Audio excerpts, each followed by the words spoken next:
मॅथमॅटिक्सच्या आजच्या लेक्चरमध्ये आपण काही एक्झाम्पल्स पुन्हा पाहणार आहे ऑन मॅट्रिक्स. इथे एक एक्झाम्पल पहा. समजा इथे एखादा मॅट्रिक्स तुम्हाला दिलेला आहे. हा मॅट्रिक्स आहे 1 1 1 2. दुसरा एक मॅट्रिक्स आहे 4 1 3 1 आणि एक मॅट्रिक्स पुन्हा दिलेला आहे. समजा मॅट्रिक्स सी हा आहे सपोज 24 7 31 9. असे तीन मॅट्रिक्स आहेत. Then find matrix x such that ax b म्हणजे ax आणि b यांचा प्रॉडक्ट जो आहे तो c. a जो काढायचा आहे अननोन मॅट्रिक्स तो मॅट्रिक्स आणि मॅट्रिक्स b या तीन मॅट्रिक्सचा प्रॉडक्ट मॅट्रिक्स c राहील असं आपल्याला इथे काढायचं आहे. आता इथे हे सगळं काढण्याकरिता ax b is equal to c असं दिलेलं आहे. Given condition. याला ह्या पद्धतीने आधी आपण लिहू a आणि नंतर ब्रॅकेटमध्ये एक्स बी आणि c. म्हणजे इथे एक्स बीचा एक प्रॉडक्टचा जो मॅट्रिक्स राहील तो मॅट्रिक्स आहे हा. म्हणजे हा मॅट्रिक्स आहे प्रॉडक्ट ऑफ एक्स अँड बी. आणि नंतर एक मॅट्रिक्स आहे ए आणि हा मॅट्रिक्स सी. आधी आपण हा मॅट्रिक्स काढू जो प्रॉडक्ट आहे. इथे एच्या ठिकाणी तुम्हाला लिहिता येईल 1 1 1 2. नंतर इथे तो प्रॉडक्टचा जो मॅट्रिक्स आहे तो एक्स बी आणि इथे तुम्हाला लिहिता येईल सी म्हणजे 24 7 31 आणि 9 या पद्धतीने. आता इथे ह्या मॅट्रिक्सला आयडेंटिटी मॅट्रिक्समध्ये सगळ्यात आधी कन्वर्ट करायचं आहे. एक्स बी हा अननोन आहे. याच्या आधीचा मॅट्रिक्स आहे हा. याला हा प्री मल्टिप्लायर. इथे आपण रो ट्रान्सफॉर्मेशन यूज करायचे म्हणून आता इथे 0 करू आपण आधी. म्हणून bye R2 change age R2 minus R1. R2 मधून R1 मायनस करा. इथे मिळेल 1 1. R2 1 मायनस 1 इथे मिळेल 0. 2 मायनस 1 म्हणजे इथे मिळेल 1. अननोन मॅट्रिक्स एक्स बी. इथे आता सेम ट्रान्सफॉर्मेशन राईट साईडला 31 मायनस म्हणजे इथे पहिला जो रो आहे तो ॲज इट इज लिहून टाकू आपण आधी. 31 मधून 24 मायनस करा. इथे मिळेल 7. 9 मायनस 7 म्हणजे इथे मिळेल 2. या पद्धतीने आपल्याला राईट साईडला मॅट्रिक्स मिळेल. आता इथे 0 आणायचं आहे म्हणजे आपल्याला R1 चेंज करायचं आहे. By R1 change as R1 minus R2. म्हणून आता इथे लेफ्ट साईडला 1 मायनस 0 म्हणजे 1. 1 मायनस 1 0. हे 1 0 0 1 मिळेल. हा नोन मॅट्रिक्स आहे एक्स बी. सेम ट्रान्सफॉर्मेशन आपल्याला राईट साईडला करायचे. 24 मायनस 7 म्हणजे इथे मिळेल 17. 7 मायनस 2 इथे मिळेल 5. इथे 7 आणि इथे 2. ह्या पद्धतीने आपल्याला राईट साईडचा एक मॅट्रिक्स मिळेल. आता इथे हा मॅट्रिक्स जो आहे हा आयडेंटिटी मॅट्रिक्स आहे. Identity matrix into a matrix. हा आयडेंटिटी मॅट्रिक्स आहे म्हणून हा प्रॉडक्ट होतो एक्स बी. म्हणून आपल्याला एक्स बी हा जो आहे हा मिळेल 17 5 आणि 7 2 असं आपल्याला मिळेल. आता इथे एक्स बी हा मॅट्रिक्स आपल्याला मिळाला. इथे आपण आता पुन्हा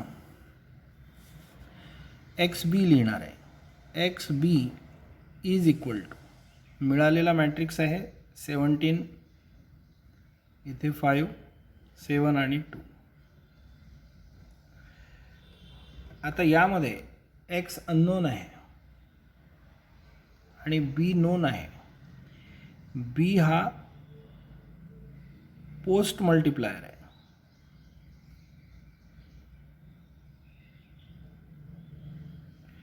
इथे ए हा जो होता या केसमध्ये हा प्री मल्टिप्लायर मॅट्रिक्स होता. या ठिकाणी कॉलम ट्रान्सफॉर्मेशन यूज करायचे आहे. आता इथे कॉलम ट्रान्सफॉर्मेशन यूज करणार आहे आपण. इथे एक्स, इथे मॅट्रिक्स बी, बी मॅट्रिक्स आहे 4 1 3 1, 4 1 3 1 आणि राईट साईडला मिळेल 17 5 आणि 7 2. आता इथे या ठिकाणी 1 आणायचे आहे. इथे 1 आणण्याकरिता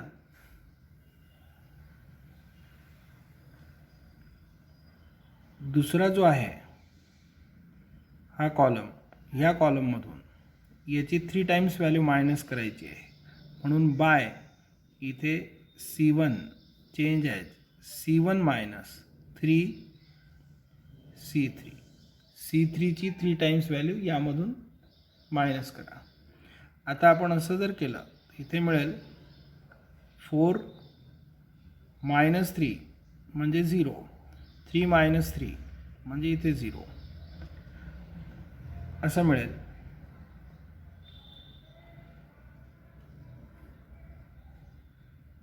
यामध्ये हे दोन्ही एलिमेंट 0 आले म्हणजे हे जे ट्रान्सफॉर्मेशन आहे हे प्रॉपर नाही आहे. इथे कुठेतरी 0 कुठेतरी 1 यायला पाहिजे. आपण पुन्हा पाहणार आहे पुढे. इथे मिळेल 1 1. आता याला जर आपण इथे 1 आणण्याचा प्रयत्न केला ते पॉसिबल नाही आहे. म्हणून इथे या केसमध्ये हे ट्रान्सफॉर्मेशन चालणार नाही.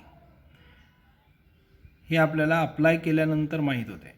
म्हणून आपण आता काय करणार आहे, this transformation is not applicable here.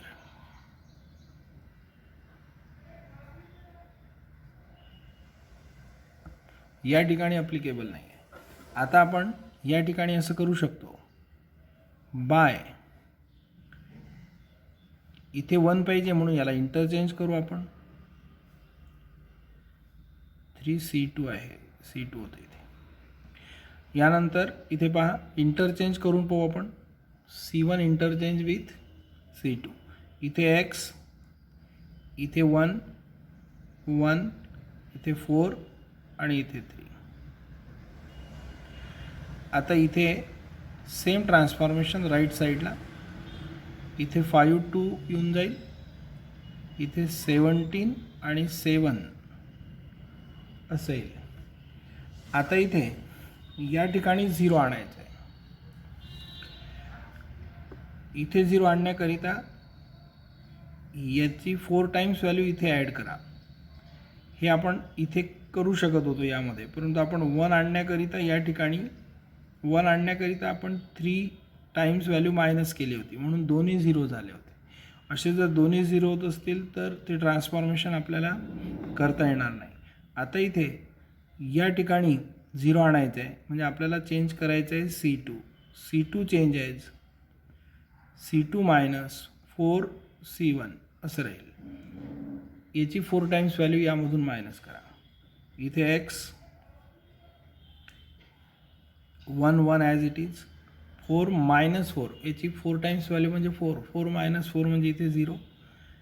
4 times value येते 4. 3 मायनस 4 मीन्स मायनस 1 असं मिळेल. आणि आता इथे सेम ट्रान्सफॉर्मेशन तुम्हाला राईट साईडला करायचं आहे. C1 ॲज इट इज राहील. इथे आता C2 मधून 4 टाइम्स व्हॅल्यू मायनस करा. 5ची 4 टाइम्स व्हॅल्यू 20. 17 मायनस 20 म्हणजे मायनस 3. याची 4 टाइम्स व्हॅल्यू जी आहे ती 8. 7 मायनस 8 मीन्स मायनस 1 असं आपल्याला मिळेल. आता इथे 1 0, इथे आपल्याला 1 पाहिजे. या ठिकाणी 1 आणण्याकरिता या कॉलमला मायनसने मल्टिप्लाय करावं लागेल. By C2 change as -C2. असं जर आपण केलं तर आपल्याला मिळेल 1 1 0 1 आणि राईट साईडला मिळेल 5 2 आणि -C2 करायचं आहे म्हणजे 3 1 असं मिळेल. आता या ठिकाणी 0 पाहिजे म्हणून C1 मधून C2 मायनस करा. By C1 change as C1 -C2. म्हणून इथे राहील x. 1 -0 मीन्स 1, 1 - 1 मीन्स 0, 0 1 असं मिळेल. सेम जर आपण इकडे C1 मधून C2 मायनस केलं तर 5 - 3 मीन्स 2, 2 - 1 मीन्स 1, इथे 3, इथे 1 असं मिळेल. आता इथे x × I म्हणून इथे x इज इक्वल टू 2 3 1 1 हा रिझल्ट राहील. ह्या पद्धतीने इथे हे जे एक्झाम्पल आहे ते आपण सॉल्व केलेलं आहे. आता इथे एक नेक्स्ट एक्झाम्पल पहा.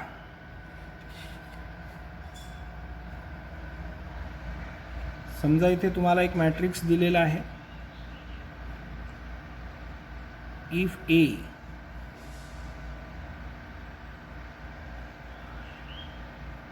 ABCD जनरल मॅट्रिक्स घेतला. Find A inverse.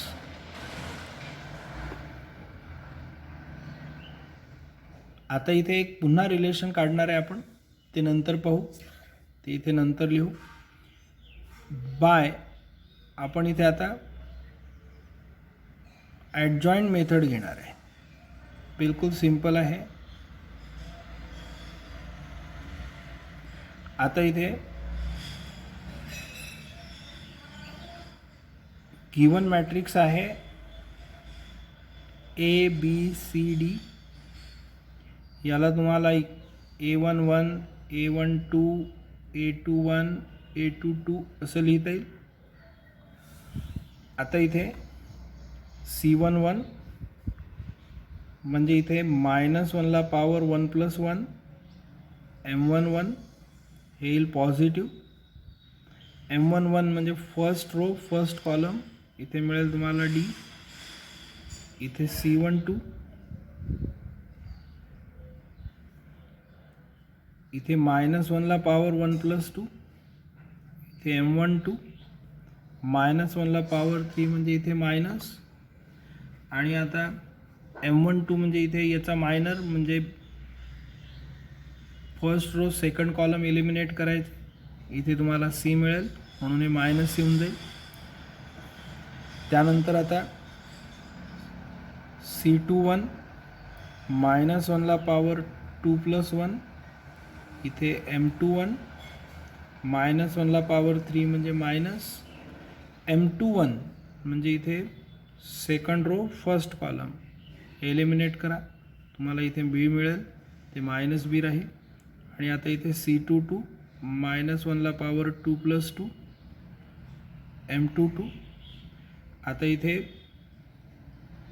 Second row second column A11 second row second column A मिळेल, इथे -1 ला पॉवर 4 म्हणजे इथे प्लस राहील. आणि हे 2 दुसरा रो दुसरा कॉलम एलिमिनेट केला म्हणजे इथे A मिळतो, हा A येऊन जाईल. आता यानंतर आपल्याला मिळेल मॅट्रिक्स ऑफ कोफॅक्टर्स. त्याला आपण कॅपिटल C असं म्हणू. इथे आता C11 that is D, C12 -C हे आपण याआधी पाहिलेलं आहे. C21 -B, C22 A. हा झाला मॅट्रिक्स ऑफ द कोफॅक्टर. यावरून आपण लिहिणार आहे ॲडजॉइंट ऑफ ए तो असतो transpose of matrix of cofactor. Matrix of कोफॅक्टरचा ट्रान्सपोज म्हणजे इथे D minus C minus B A याचा ट्रान्सपोज म्हणून ॲडजॉईंट ऑफ ए होईल. इथे डी मायनस सी हा रो आहे तो कॉलममध्ये कन्वर्ट होऊन जाईल मायनस बी ए हे मिळेल. आता इथे डिटर्मिनंट ऑफ ए काढायचं आहे. डिटर्मिनंट ऑफ ए राहील A D minus B C A D minus B C म्हणून आता आपल्याला इथे ए इन्व्हर्स मिळेल 1 determinant of A adjoint of A म्हणून 1 डिटर्मिनंट ऑफ ए म्हणजे A D minus B C adjoint of A म्हणजे हा मॅट्रिक्स आहे इथे D minus B minus C A. आता इथे हा रिझल्ट मिळाला. इथे थोडं ऑब्झर्व करा. ए आहे ए बी सी डी आणि इन्व्हर्स आहे 1 A D minus B C. यावरून ह्या डिटर्मिनंटची व्हॅल्यू काढली A D minus B C. इथे बा ए डीचं आपण डी ए केलं म्हणजे ह्या ज्या दोन व्हॅल्यूज आहेत त्या इंटरचेंज केल्या आणि इथे बीचं मायनस बी होते आणि सीचं मायनस सी होईल. म्हणून आता इथे ह्या दोन व्हॅल्यूज इंटरचेंज करायच्या आणि ह्या निगेटिव्ह करायच्या. डिनॉमिनेटरमध्ये डिटर्मिनंटची व्हॅल्यू लिहायची. आपल्याला डायरेक्ट काढता येईल. आता आपण एक एक्झाम्पल पाहू. इथे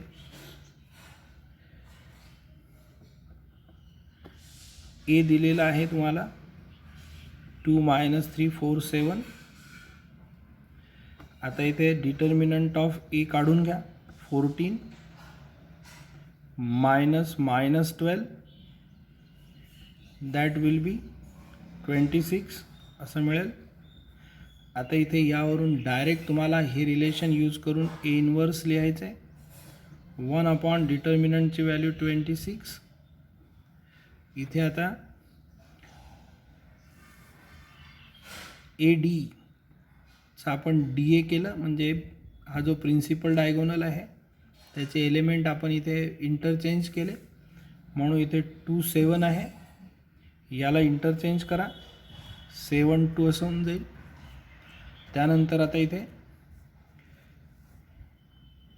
हे इथे बी सी त्याचं मायनस बी मायनस सी झालेलं आहे म्हणजे इथे पॉझिटिव्ह आहे याला आपण निगेटिव्ह केलं.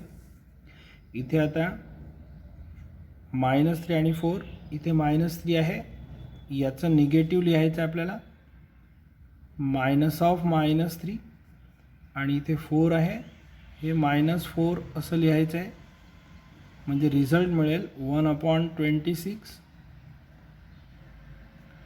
7 इथे 3 इथे -4 आणि इथे 2 म्हणून 1/26 7 3 -4 2 आपल्याला इथे डायरेक्ट मिळालेला आहे. आता यावरून पुन्हा आपल्याला एखादा रिझल्ट इथे काढता येईल. ए इन्व्हर्स म्हणजे 1 डिटर्मिनंट ऑफ ए इथे D A minus B minus C असं आहे. ए आहे ए बी सी डी. आता पहा इथे हा जो आहे याला आपण ॲडजॉईंट ऑफ एच्या फॉर्ममध्ये आपण जर याला लिहिलं ए इन्व्हर्स 1 डिटर्मिनंट ऑफ ए इथे ॲडजॉईंट ऑफ ए. यावरून आपल्याला इथे आता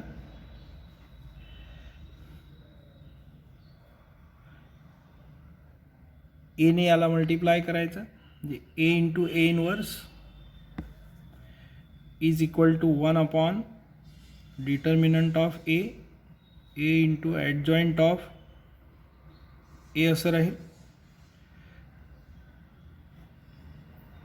ए इंटू ॲडजॉईंट ऑफ ए ची व्हॅल्यू जी आहे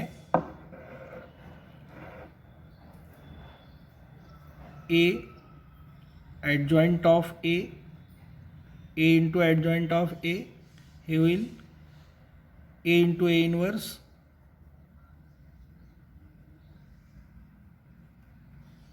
इंटू डिटर्मिनंट ऑफ ए. आता इथे A into adjoint of A into A inverse हा जो आहे हा आहे आयडेंटिटी मॅट्रिक्स. इथे डिटर्मिनंट ऑफ ए आहे म्हणून हा रिझल्ट तुम्हाला मिळेल. आता इथे ए इंटू ॲडजॉईंट ऑफ ए जर या केसमध्ये यामध्ये आपल्याला करायचं असेल ह्या केसमध्ये तर डिटर्मिनंट ऑफ एची व्हॅल्यू आहे 26. हे आपण 26 घेणार आहे आणि आय आहे 1001 म्हणजे हा मॅट्रिक्स मिळेल 26 0 0 26 या पद्धतीने आपल्याला मिळेल. हे यावरून आपण काढलेलं आहे ए इंटू ॲडजॉईंट ऑफ ए असं मिळेल. हा रिझल्ट तुम्हाला इथे लक्षात ठेवायचा आहे. पुन्हा यामध्ये पहा आल्सो याचं जर आपण डिटर्मिनंट घेतला determinant of A into adjoint of A तर इथे मिळेल 26 इंटू 26 म्हणजे इथे 26चा स्क्वेअर होऊन जाईल. म्हणून आता in general determinant of A adjoint of A is 26 square. 26 ही जी व्हॅल्यू आहे ही डिटर्मिनंट ऑफ एची व्हॅल्यू आहे म्हणून तुम्हाला असं लिहिता येईल डिटर्मिनंट ऑफ ए स्क्वेअर. हा सुद्धा रिझल्ट यामध्ये राहतो. आता आपण इथे दोन रिझल्ट्स पाहिले. हे CET करीता आहे ते तुम्ही डायरेक्ट अप्लाय करू शकता. हा रिझल्ट जो आहे CETचा हा सुद्धा डायरेक्ट अप्लाय करू शकता. प्रिन्सिपल डायगोनल एलिमेंट इंटरचेंज करा, रिमेनिंग एलिमेंट निगेटिव्ह करा. अपॉन डिटर्मिनंट ऑफ ए घ्या, तुम्हाला ए इनवर्स डायरेक्ट मिळेल.